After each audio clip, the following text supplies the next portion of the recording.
चंद्रयान-3 का लॉन्च शुक्रवार को सफलतापूर्वक पूरा हो गया। चंद्र मिशन के तहत चांद पर भेजा गया चंद्रयान-3 5 अगस्त को चंद्रमा की कक्षा में प्रवेश करेगा। चंद्रयान-3 को आंध्र प्रदेश के हरिकोटा के स्पेस सेंटर से शुक्रवार दोपहर 2:35 बजे लॉन्च किया गया था। वहीं फ्रांस दौरे पर गए पीएम मोदी ने चंद्रयान-3 की लॉन्च की बधाई देते हुए ट्वीट कर दिया। पीएम मोदी ने कहा, चंद्रयान-3 ने भारत की अंतरिक्ष यात्रा में एक शानदार चैप्टर की शुरुआत की है। पीएम मोदी ने कहा, यह भारत के हर व्यक्ति के सपनों और महत्वाकांक्षाओं को ऊपर ले जाते हुए ऊंचाइयों को छू रहा है। यह महत्वपूर्ण उपलब्धि हमारे वैज्ञानिकों के अथक समर्पण का प्रमाण है। मैं उनके उत्साह और प्रतिभा को सलाम करता हूँ। इसरो प्रमुख सोमनाथ ने कहा, चंद्रयान-3 ने चांद की अपनी यात्रा शुरू कर दी है। चंद्रयान-3 को शुभकामनाएं दें कि आने वाले दिनों में वो चांद पर पहुंचे। ALVM-3M4 रॉकेट ने चंद्रयान-3 को सटीक कक्षा में पहुंचा दिया। इसरो ने बताया कि चंद्रयान-3 की गतिविधि पूरी तरह से सामान्य है और वो उसे चांद की सतह पर देखने की प्रतीक्षा में है। चंद्रयान-3 में एक लैंडर, एक रोवर और एक प्रोपल्शन मॉड्यूल लगा हुआ है और इसका कुल भार 3900 किलोग्राम है। इस मिशन में चंद्रयान का एक रोवर निकलेगा जो चांद की सतह पर उतरेगा और लूनर साउथ पोल में इसकी पोजीशन होगी। इसरो के मुताबिक चंद्रयान-3 पृथ्वी की निर्धारित कक्षा में पहुंच गया है, जहां से वो चांद की कक्षा की ओर प्रस्थान करेगा। इसरो प्रमुख सोमनाथ ने कहा, चंद्रयान-3 ने चांद की अपनी यात्रा शुरू कर दी है।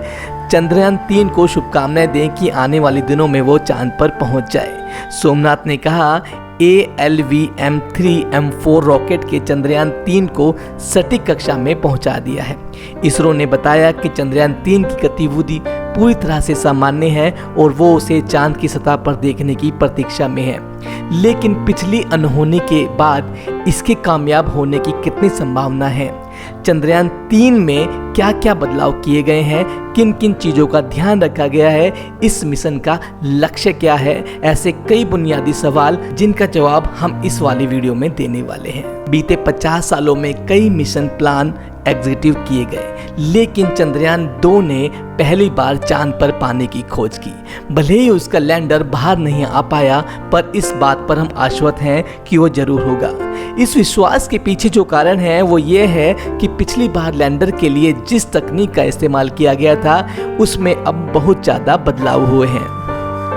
हमारे वैज्ञानिकों ने चांद के एक चुनौतीपूर्ण हिस्से को चुना। इस हिस्से को लूनर साउथ पोल कहते हैं। इसकी खास बात यह है कि इस पर धरती से सीधे नजर रखना मुश्किल है। यहाँ पर पानी और दूसरे खनिज पदार्थों के होने की काफ़ी संभावना है। इस मिशन में चंद्रयान का एक रोवर निकलेगा, यानी कि एक छोटा सा रोबोट जो कि चांद की सतह पर उतरेगा और लूनर साउथ पोल में इसकी पोजीशन होगी। यहीं पर रोवर इस बात की खोज करेगा कि चांद के इस हिस्से में उसे क्या क्या खनिज, पानी आदि मिल सकता है।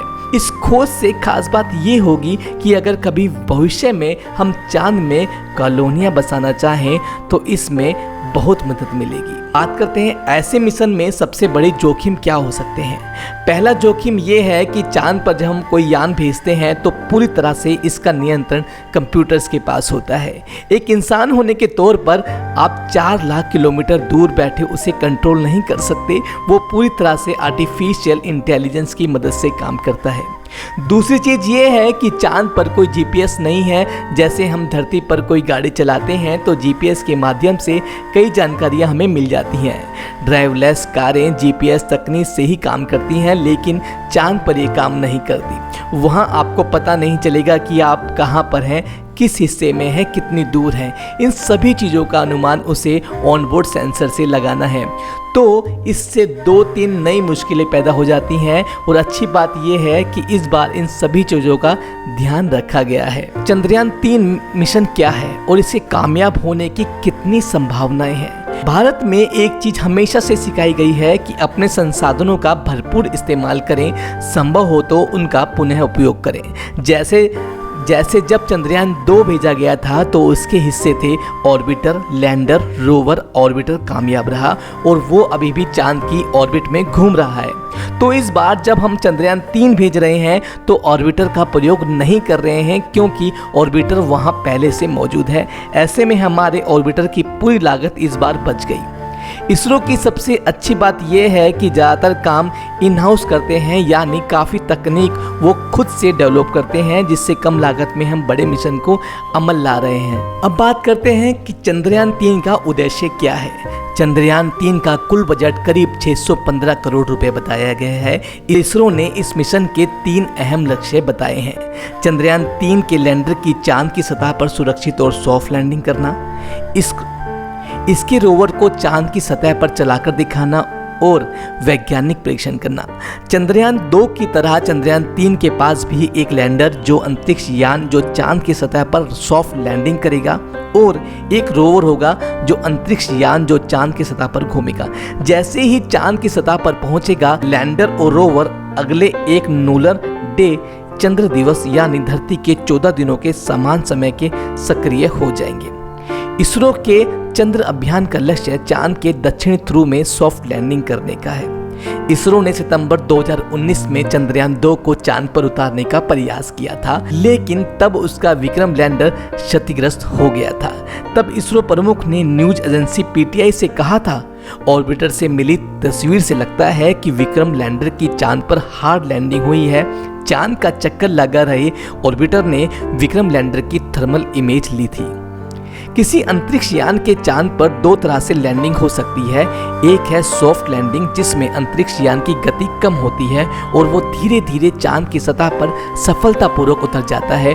वहीं दूसरी लैंडिंग हार्ड लैंडिंग होती है। इसमें अंतरिक्ष यान चांद की सतह से टकराकर क्रैश हो जाता है। चंद्रयान 2 से मिली सीख के आधार पर इसरो ने अपनी आगामी अभियान की डिजाइन और बनावट में बदलाव कर दिया। यह अभियान चांद की सतह पर रासायनिक तत्वों और मिट्टी, पानी के कणों जैसे प्राकृतिक संसाधनों को देखेगा।